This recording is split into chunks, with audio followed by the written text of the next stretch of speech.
Hello everyone, I'm Attorney Mayel and thank you for watching my vlog Lawfully Pink. If you're new here, my vlog is all about helping people know their rights by explaining to them Philippine laws. For today, the title of our topic would be Tumalbog na ang lahat, wag lang ang cheque mo.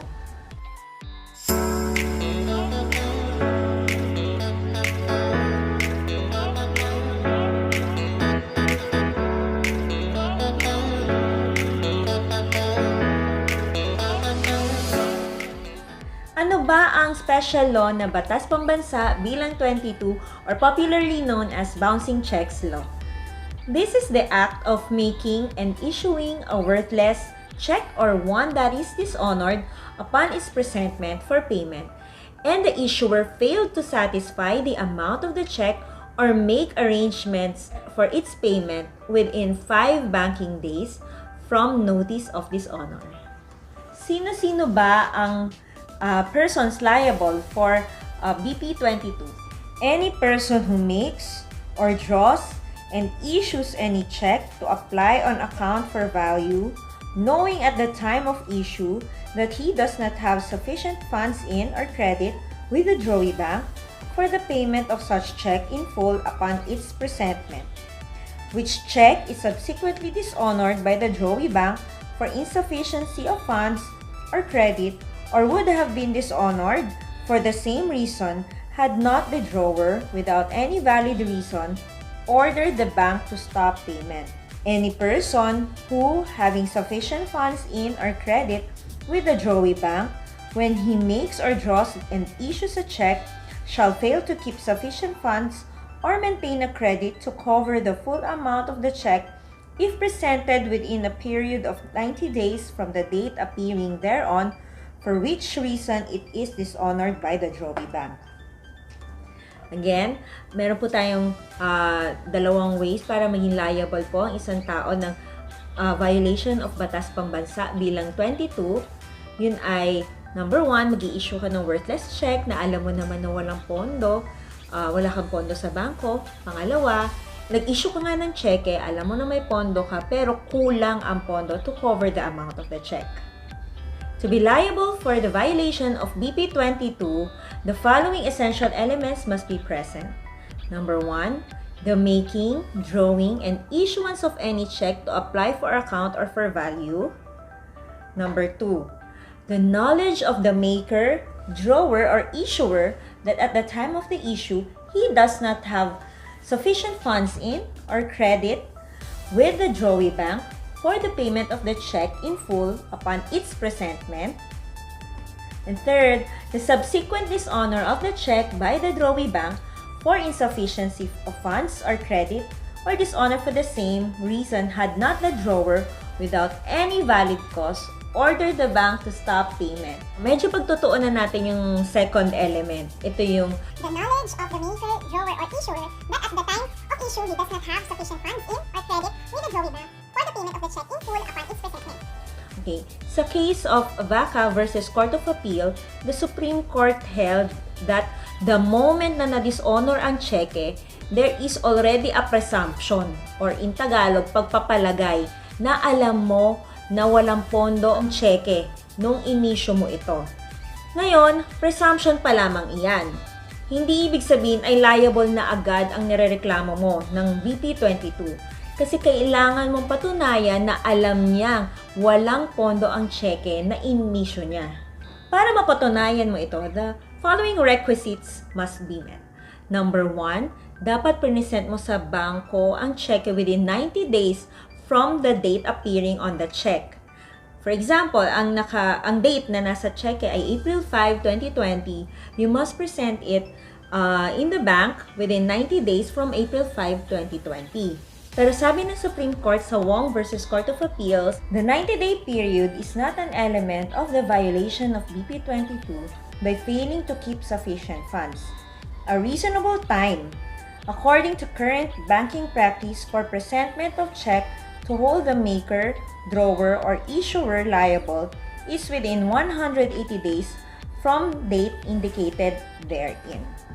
Number 2, you should notify the maker, drawer, or issuer of the worthless check na na-dishonor yung cheque niya. So normally, padala mo siya ng demand letter with notice of dishonor.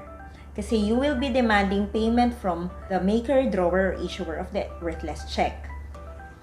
Number 3, si maker, drawer, or issuer ng worthless check, he failed to pay you within 5 banking days from the time he received the demand letter with notice of dishonor, or he failed to make arrangements for payment nung obligation niya sa'yo, again, within 5 banking days from the receipt of the demand letter with notice of dishonor. Paano mo mapapadalahan ng demand letter with notice of dishonor ang taong nirereklamo mo? Ang pinaka-preferred way ng pagpapadala nito ay through personal service. I would strongly suggest that you see to it na yung taong nirereklamo mo mismo ang makakatanggap ng demand letter with notice of dishonor. And then, yung receiving copy mo, papirmahin mo siya doon at dapat may petsa. Dahil yan ang ipepresent mo pag nag-file ka ng complaint affidavit sa fiscal level.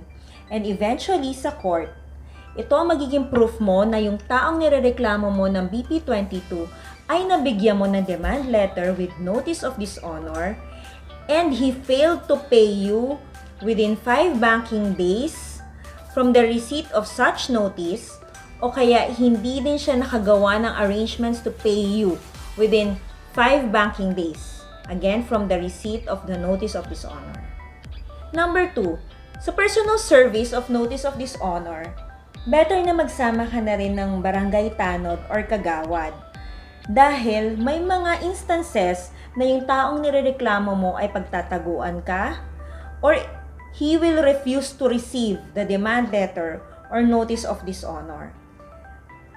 In that case, si barangay tanod or barangay kagawad ang magiging witness mo na magpapatunay na ni-refuse to receive ng taong nirereklamo mo ang demand letter with notice of dishonor na siniserve mo.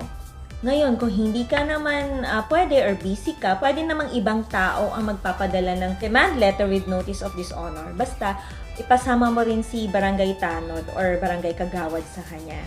And then after that, mainam na may affidavit of service, yung taong personally nag-serve ng notice of dishonor sa nirereklamo mo. At paggawa na rin ng affidavit si barangay kagawad or barangay tanod na nagpapatunay na kasama nga siya doon when the demand letter, notice of dishonor was served dun sa taong nirereklamo mo.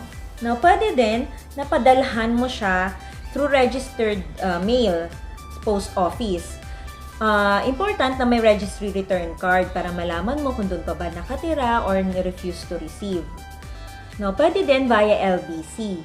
My advice would be lahat na lang gawin mo. So, personal service, through post office, and through LBC.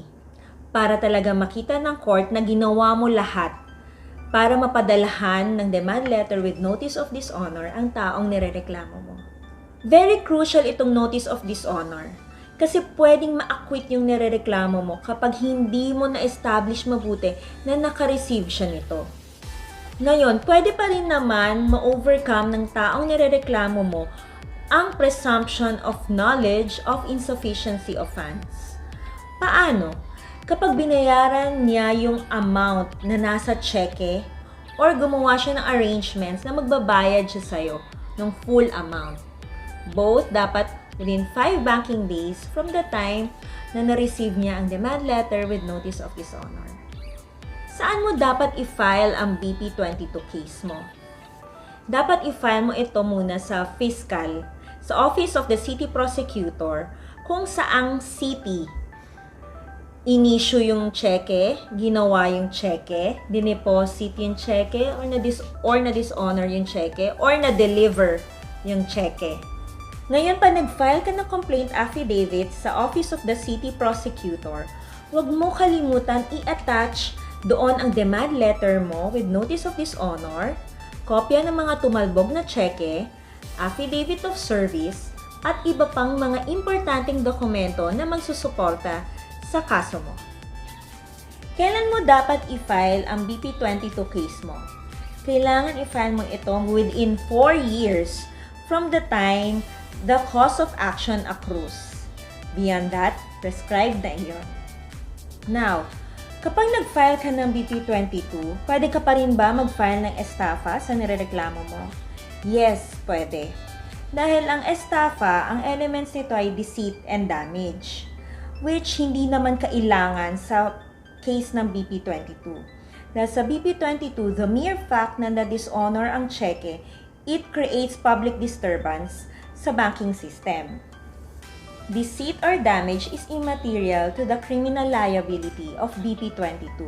Unlike in estafa, kailangan ng elements ng deceit and damage. Paano kung ang maker or drawer ng cheque ay isang corporation? Meaning to say, corporation ang nirereklamo mo. Kapag corporation ang nirereklamo mo, hindi pwedeng kahit kaninong empleyado mo lamang padala ang demand letter with notice of dishonor. Dapat ipadala mo ito sa officer or employee na siya mismo ang gumawa o nag-issue ng cheque at siya ang nakapirma. Dahil siya ang magiging liable ng violation of BP22. Dada, tumalbog na cheque ka ba? Bakit? Para makapagdemanda ka sa puso mo.